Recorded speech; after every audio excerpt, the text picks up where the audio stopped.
దేవుడు మరొకసారి మీ అందరితో మాట్లాడు భాగ్యం ఇచ్చినందుకు ఆ దేవాది దేవునికి హృదయపూర్వకంగా నమస్కారాలు తెలియచేస్తూ వాక్య సందేశాన్ని ప్రారంభిస్తూ ఉన్నాను.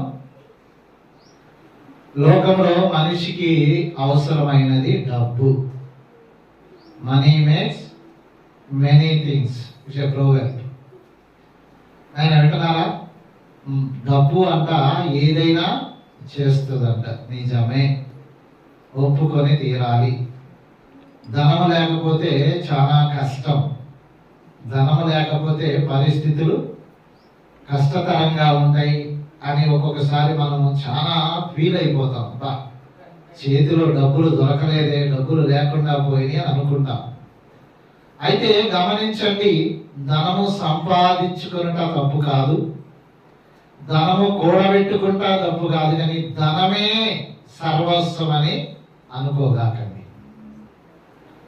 ధనము ఎంతవరకు అవసరమో అంతవరకు మాత్రమే దానిని కూడబెట్టుకోవాలి, ఉంచుకోవాలి తప్ప అదే సర్వస్వం. ఉదాహరణకి దేవుని సన్నిధిని కూడా విడిచిపెట్టి ధనము కొరకు వ్యాపారమునకు, ఉద్యోగమునకు, పనికో, డ్యూటీకో వెళ్ళటం అనేది మాత్రము ఎంతైనా అనారోగ్యకరం. ఆరోగ్యకరము కాదు. It's not a ritual. It does not lead to good health.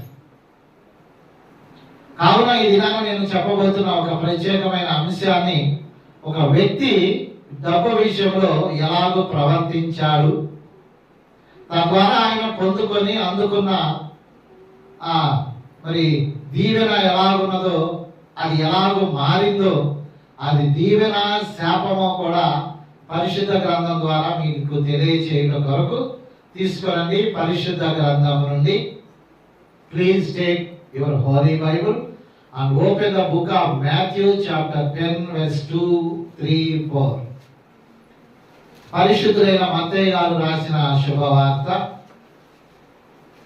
10వ అధ్యాయము 2, 3, 4 వచనాలలో there is a list written in the book of Matthew. ఆ 12 మంది అపోస్తుల పేర్లు ఏమనగా, మొదట పేతురు అనబడిన సీమోనును, అతని సహోదరుడైన ఆంద్రియను, జబదయి కుమారుడైన యాకోబును, అతని సహోదరుడైన యోహానును, ఫిలిప్పు, బర్తలోమయి, తోమ, సుంకరి అయిన మత్తయి, అల్ఫై కుమారుడగు యాకోబు, జెలోతే అనబడిన మారు పేరు గల లెబ్బయి, కనానీయుడైన సీమోను, ఈ మాట విన్న ఆయనను అప్పగించిన ఇస్కరియోతు యూదా, జూదాస్ ద బెట్రాయిడ్.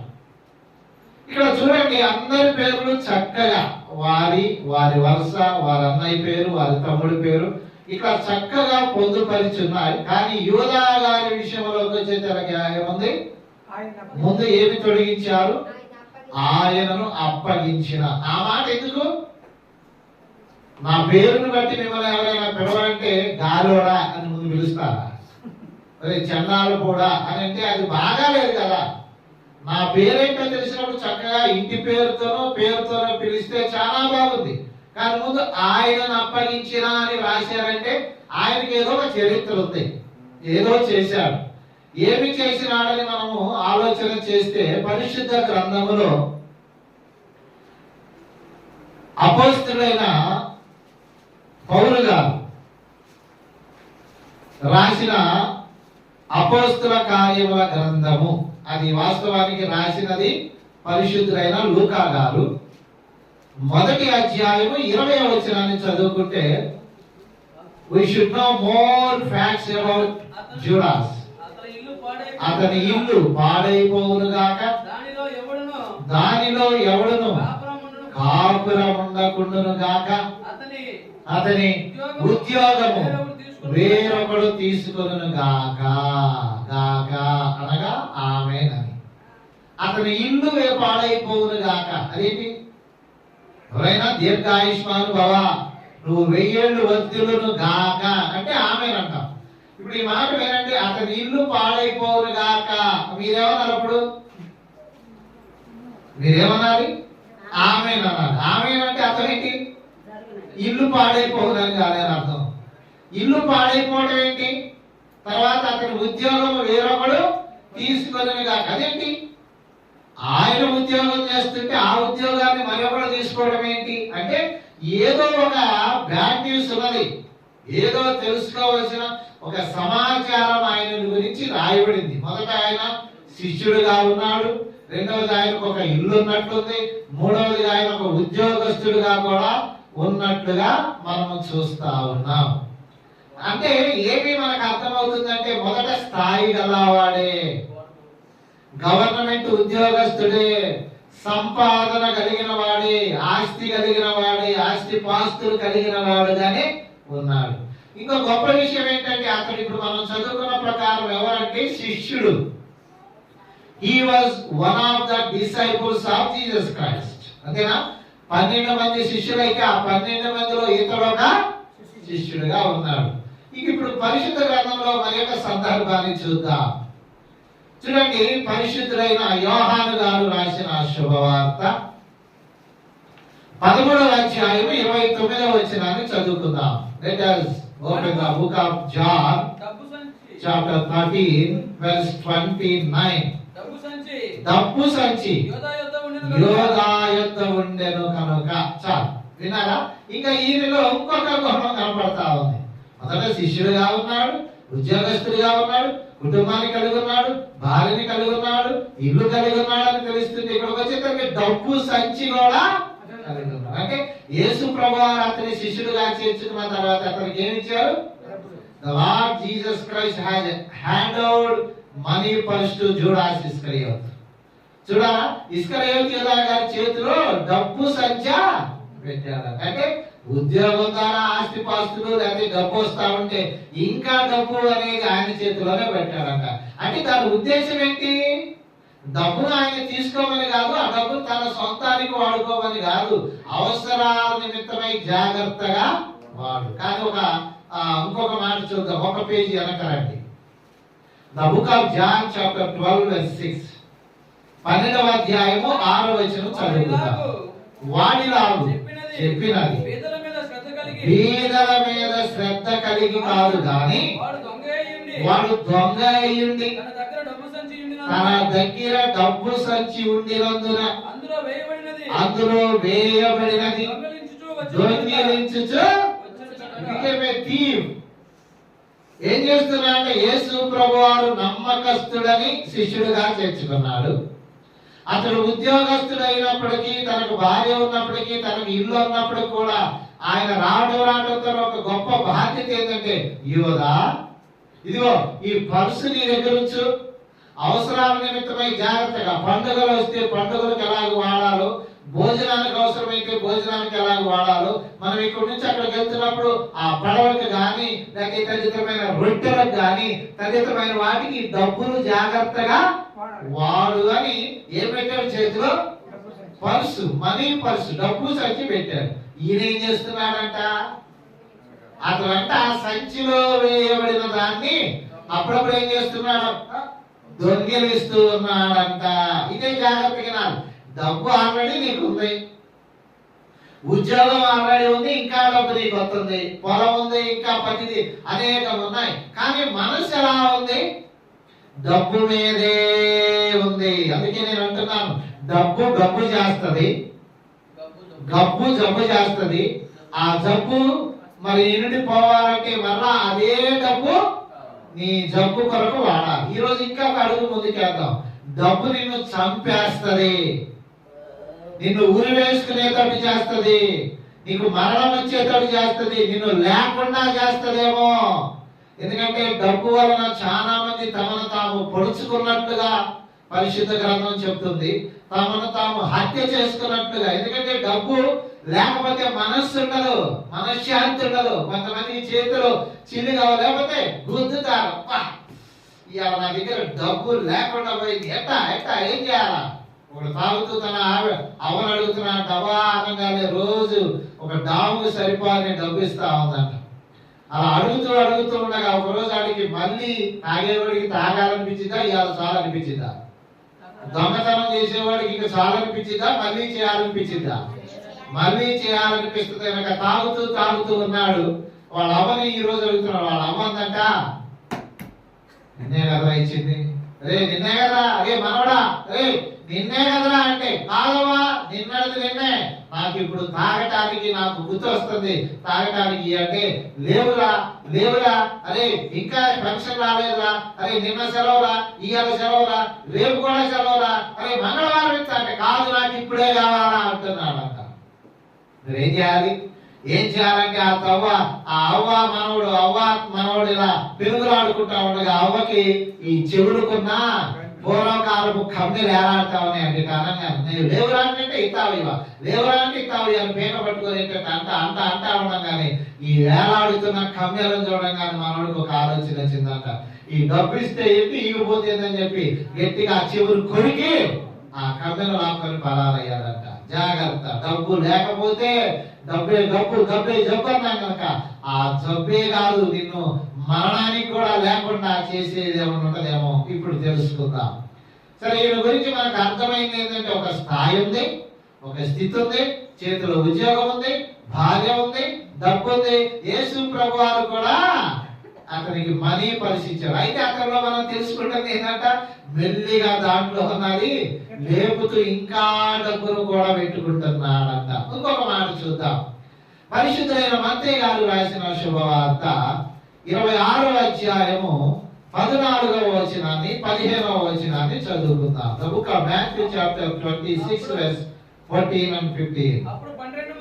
అప్పుడు 12 మందిలో ఒకడు ఇస్కరియోతు యూదా ప్రధాన యాజకుల యొద్దకు వెళ్ళి, చూడండి ఇంకా డబ్బు చాలేదా? ఏమండి, సోమవారం నుండి శనివారం వరకు కష్టపడి పొలానికి వెళ్తున్నావు, ఉద్యోగానికి వెళ్తున్నావు, ప్రోగ్రానికి వెళ్తున్నావు, ఎక్కడైనా ఏదైనా ఉంటే వెళుతున్నావు, ఆదివారం కూడా విడిచిపోవాలా? ఆదివారం కూడా విడిచిపోతేనే తృప్తిగా ఉంటదా? నీకోసమే ఈ మాట వింటున్నావా? ఇక్కడ చూడండి, ఇప్పుడు మనం విన్న సంగతులన్నీ చూస్తే చేతి నిండా డబ్బు ఉంది, అయ్యా అలాగే తగిలించుకోవడానికి మనీ పర్స్ ఉంది, అప్పుడప్పుడు లేపడానికి దాంట్లో డబ్బు ఉంది. ఇది చాలక ఈయనంట గౌరవ అధ్యక్షులైన వారి దగ్గరికి, ప్రధాన యాజకుల దగ్గరికి డేరు చేసి వెళ్ళి అంటున్నా అంట, నేను మా గురువు గారిని అప్పగిస్తా, మీరు నాకు ఎంత ఇస్తారు? అంటే ఎలా ఉంది ఆ ప్రశ్న? నేను మా ప్రభు వారిని అప్పగిస్తా, నాకు పాఠాలు నేర్పిన ఆయన్ని అప్పగిస్తా, నేను ఆయన మీ చేతులకు అప్పగిస్తా, ఎంత ఇస్తారు అంటే దాని అర్థం ఏంటి? ఎంత ఇస్తారేంటి? అప్పగించడం ఏంటి? డబ్బు కావాలని దానికోసం ఆయన్ని అప్పగించాలంటే, అవును ఆయన అప్పగిస్తే ఎక్కువ డబ్బు వచ్చింది. ఇదిగో వింటున్నారా?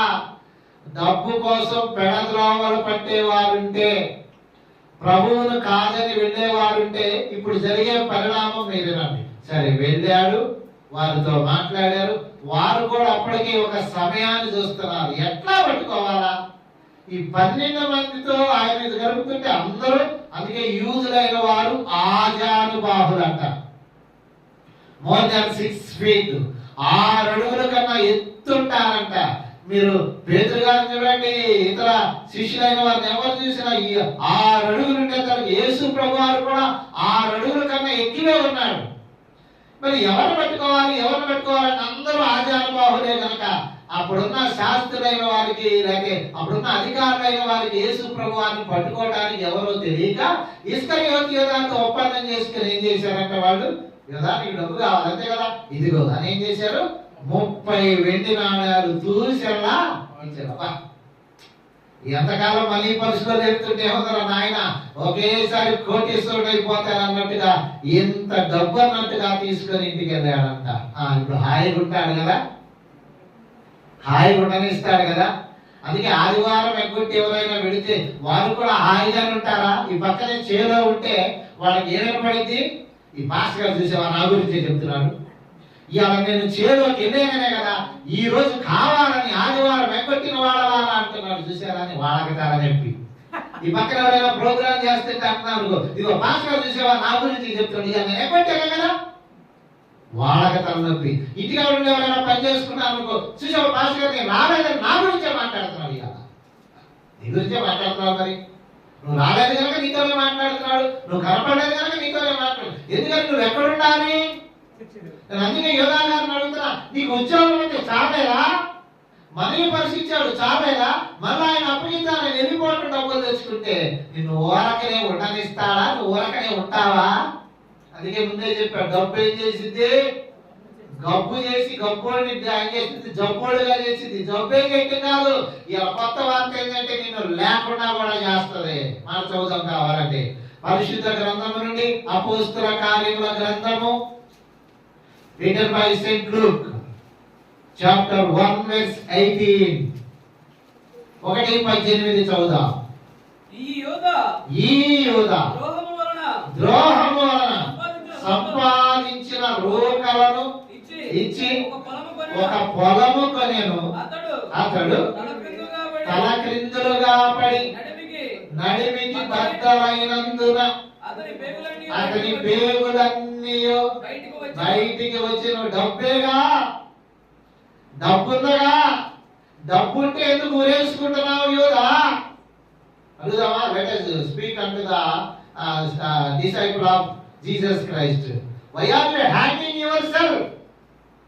You disciple of Jesus Christ, why are you hanging yourself? అయ్యా, నిన్ను నువ్వు ఎందుకు ఊరేసుకుంటున్నావు? నీకు డబ్బు లేదా, ఉద్యోగం లేదా, భార్య లేదా, పిల్లలు లేదా, సంపద లేదా, అంటే అన్ని ఉన్నాయి కదా, మరి ఎందుకు ఊరేసుకుంటున్నావు? ఊరేసుకున్నాడు, మనశ్శాంతి లేదు.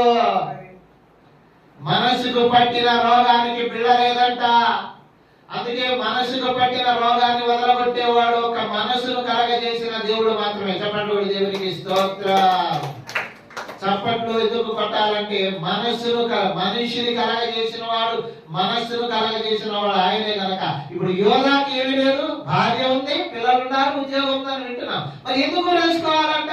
పైగా ఏమైనాడంట, ఉరేసుకోవడమే కాకుండా పొట్ట పగిలి కింద పడి పేగులన్నీ బయటకు వచ్చేంత ఘోరానికి ఘోరంగా చచ్చిపోయాడంట. ఎందుకని?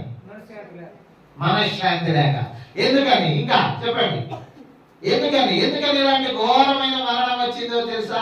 నిన్ను ప్రేమించి నువ్వు బరబ్బాతో తిరుగుతున్నావని తెలిసినా, బరబ్బాను తీసుకొచ్చి నీ చేతిలో చెయ్యి కలపని అన్న, అవసరమైతే నీ కొరకు నా ప్రాణమైన ఇస్తానన్నాడు. కానీ నేను ఆయనతో చెయ్యి కలపనన్నప్పుడు ఈయన శాంతి కాముకుడని అర్థం చేసుకోకుండా, రెండోది నువ్వు రాగానే ఇలాంటి వ్యవహారాలన్నీ నీకు ఉన్నాయి, పలుకుబడులు ఉన్నాయని తెలిసినా, నీకు మనీ పర్స్ డబ్బు సంచించిన దాంట్లో వేసేది లేపటం నేర్చుకుని నీ బుద్ధి పోగొట్టుకోవాలా.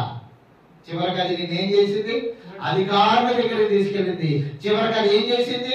ఆడిచ్చిన డబ్బు తీసుకున్నా. మరి ఇవి హాయిగా పొలం కొనుక్కొని పంట వేసుకొని పండించుకోరాదు?